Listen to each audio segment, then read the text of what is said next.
Hai guys, kembali lagi dengan saya di channel kita. Terima kasih sudah klik video saya. Semoga kalian diberi kesehatan dan rezeki yang melimpah. Amin.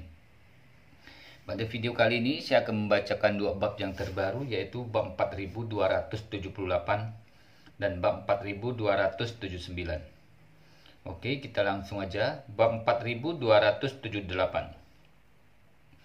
Dari sudut pandangan Fei Shanghai, posisi kepala keluarga adalah pengejarannya seumur hidup.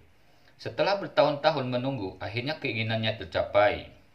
Fei Xiaobin melihat penampilan ayahnya yang putus asa dan berkata dengan cepat, "Ayah, ayo hubungi Lialin secara langsung. Beritahu dia petunjuk tentang penculikan Haoyang. Dan biarkan dia berurusan dengan pria bernama Ye." Ketika Fei Shanghai mendengar ini, dia tidak bisa menahan diri untuk tidak menghela napas. Jika kita memberitahu Lialin langsung di siang hari dan membiarkan Lialin berurusan dengannya, kita benar-benar dapat duduk dan bersantai. Berbicara tentang ini, Fei Shanghai dengan marah memarahi. Tapi, bajingan bernama Ye telah menghitung semua ini. Fei Xiaobin sedikit terkejut dan bertanya, "Ayah, bukankah itu bermarga Ye takut sama kita untuk memanggil polisi? Tidak peduli seberapa kuat dia tidak bisa melawan polisi di seluruh Amerika Serikat, kan?" Fei Shanghai berkata dengan sedih, "Tentu saja dia tidak ingin melawan polisi. Jadi, dia tidak ingin kita memanggil polisi. Karena itu, dia membuat kita berdua mabuk di siang hari untuk mengulur waktu dan tunda. Sekarang, orang tua itu telah kembali. Bagaimana kita bisa memanggil polisi? Jika polisi datang dan orang itu juga datang, bisakah kita tetap membunuh orang tua itu di depan polisi? Bukankah orang tua itu akan masuk rumah Fei dengan megah?" Mendengar ini, Fei Xiaobin tidak bisa menahan diri untuk tidak berseru, "Ayah, maksudmu pria bermarga Ye itu tahu pada siang hari bahwa lelaki tua itu akan kembali?" "Ya," Fei Shanghai berkata dengan tegas. "Saya pikir dia tidak hanya tahu sesederhana itu. Sangat mungkin bahwa lelaki tua itu telah berada di tangannya selama ini. Dia juga meminta lelaki tua itu untuk kembali saat ini." Fei Xiaobin membeku sejenak dan berkata, "Kalau begitu, bukankah yang bermarga Ye itu telah mengincar kita?" "Ya," Fei Shanghai berkata dengan keras, "pasti seperti itu." Tepatnya ketika dia berbicara, putra kedua, Fei Xiaojin, melangkah mundur dan berkata, "Ayah, kakak laki-laki, pengawal di rumah semua telah berkumpul, total 136 orang, bersenjata lengkap."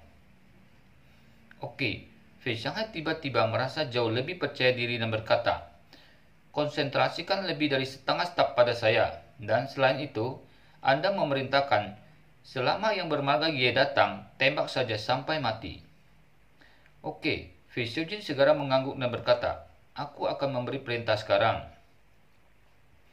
"Jangan khawatir," Fei Shanghai menghentikan dan berkata, "Selain itu, tidak peduli siapa nama keluarga yang kamu bawa nanti, mereka akan membunuh mereka bersama dan membunuh mereka. Jika kamu membunuh nama keluarga Ye, semua orang akan dibagi 1 miliar. Ditambah 10 juta dolar untuk setiap pembunuhan ekstra." Apa yang Fei Shanghai pikirkan dalam hatinya adalah bahwa yang terbaik adalah ayah dan ponakannya datang dengan nama keluarga Ye malam ini. Dalam hal ini, pengawal pasti akan melihat nama keluarga Ye untuk uang dan mereka akan menembak secara langsung dan membunuhnya dan orang-orang di sekitarnya bersama-sama. Dengan cara ini, orang kepercayaannya sendiri akan sepenuhnya dimusnahkan. Fei Xiaojin segera mengirim pesanan dan 136 pengawal sangat bersemangat ketika mereka mendengar hadiah besar.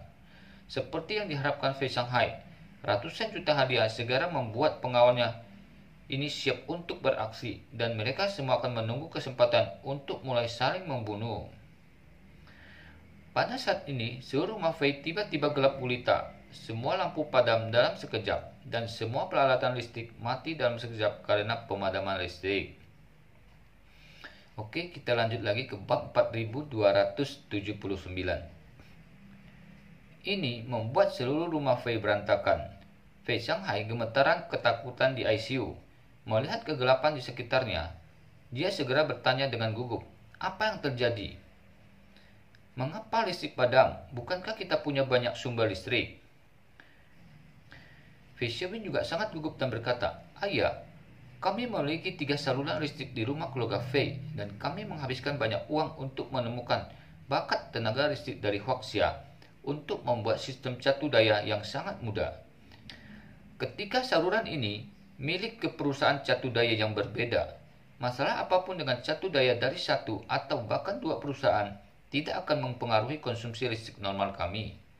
Setelah berbicara, Fei Xiaobin berkata lagi, dan kakek juga meminta para profesional itu untuk membuat baterai cadangan dan genset berkapasitas besar di bawah tanah Manor.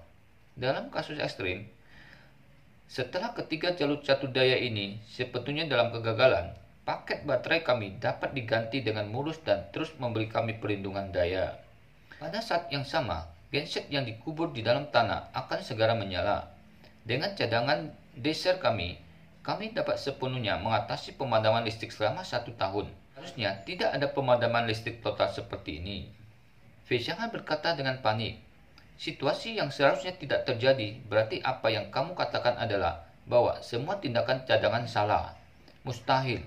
Fei Xiaobin berkata, "Kami memiliki tim yang terdiri dari 30 insinyur yang bertanggung jawab atas perawatan harian dan pemeliharaan peralatan ini. Bagaimana mungkin ada masalah sekaligus?" Fei Xianghan berseru, "Mengapa kamu tidak bertanya pada orang yang bernama Ye yang memulainya? Dia pasti yang melakukannya."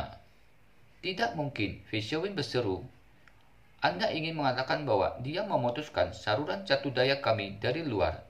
Itu mungkin, tetapi baterai dan genset kami sama dengan tempat penampungan darurat di bawah tanah. Tanpa cetak biru kami, mereka mungkin tidak dapat menemukannya. Bahkan jika mereka menggali 3 kaki di tanah. Dan bahkan jika mereka dapat menemukan lokasi baterai dan genset, saya khawatir mereka tidak akan bisa masuk." Begitu kata-kata ini selesai, semua lampu tiba-tiba menyala lagi. Fei Xiaobin menghela napas lega dan berkata, "Ada listrik lagi, mungkin ada salah dengan sistemnya." Fei Xianghan masih menggerutkan kening dan berkata, "Dengan sistem catu daya yang begitu lengkap, bagaimana kesalahan ini masih bisa terjadi?" Begitu suara itu jatuh, seseorang tiba-tiba berteriak panik di luar, "Semuanya, hati-hati, aku merasa seperti seseorang telah menyentuhnya." Keluarga Fei tiba-tiba menjadi gugup ketika seorang di luar berteriak, "Sialan, saudara-saudara di pinggiran semua kehilangan kontak. Cepat, buka asuransinya dan tembak saat kamu melihat seseorang." Fei Xiaobin berkata dengan panik, "Mungkinkah seseorang benar-benar menyentuhnya? Mungkinkah dia yang bermarga Ye?"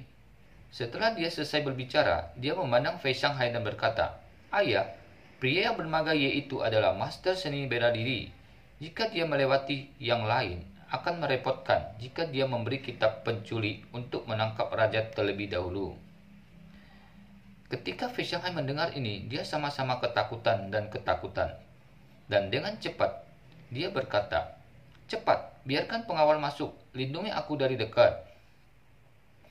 Tepat ketika dia berbicara, dia mendengar suara yang sangat kuat dari luar. "Saya Wan Pojun, penguasa Istana Wanlong. Semua penguasa teratas Istana Wanlong ada di sini hari ini. Jika pengawal Anda tidak ingin mati, turunkan senjata segera, angkat tanganmu dan menyerah." Selama mereka yang menyerah, aku Wan Pojun menjamin dengan kepribadianku bahwa aku tidak akan mempermalukannya, tetapi juga membuat kehidupan keluarganya lebih buruk daripada kematian setelah hari ini. Oke, sampai di sini dulu video kali ini. Terima kasih telah mengikuti video saya. Saya mohon maaf jika penyampaiannya kurang bagus. Sampai ketemu lagi di video berikutnya. See you.